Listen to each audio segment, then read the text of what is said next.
бүхэндээ одоо даваа гарагийн 15 цагийн мэдээгээ үзүүлье.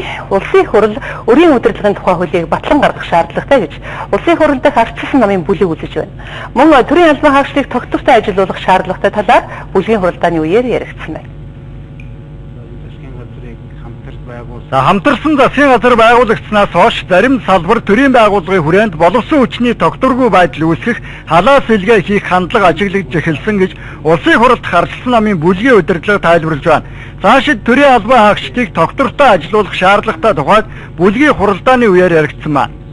Хамгийн гол нь шинэ засгийн газар байгуулагчснаас хойш яамдуудын бүтцэд орж байгаа өөрчлөлтүүдтэй холбоотойгоор бас боловсон хүчний нөөцийн асуудал алдагдах янз бүрийн байдалд орох зүйлүүдээр ажиглагдж байгаа учраас энэ тал дээр бол тусгайлан ажлын хэсэг гаргаж холбогдох яамдуудтай суулзаж энэ чиглэлээр зөв зүйтэй бүтэц ялангуяа улс төрийн шахаагаар боловсон хүчнүүдийг ажилгүй болгохгүй байх асуудал дээр бол одоо бүлгийн гишүүд бас анхаарал тавьж засгийн газар ерөнхий сайдад холбогдох яамдуудынхаа сайдууд энэ талаар сайтар зөвшөлдөх шаардлагатай байна гэдэг ийм асуудлыг тавьж байна.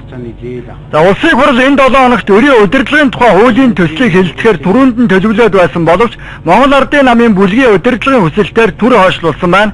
Цаашид өрийн удирдлагын тухай хууль батлан гаргах нь зөв гэсэн байр сууринаас Арслан намын бүлгийн гишүүд хандаж байна.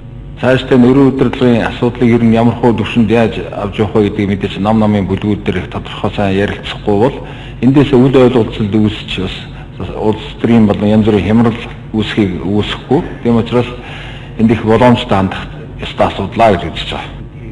Харин засгийн газар цаашид ямар аж ахуйн нэгжүүдэд баталгаа гарган өгч гадаадаас зээл авахт нь дэмжлэг үзүүлж байх уу гэдгийг тухайн үед нь улсын хуралд танилцуулж шийдвэрлүүлж байх ёстой гэж улсын хуралд харилцсан намын бүлэг үзэж байна.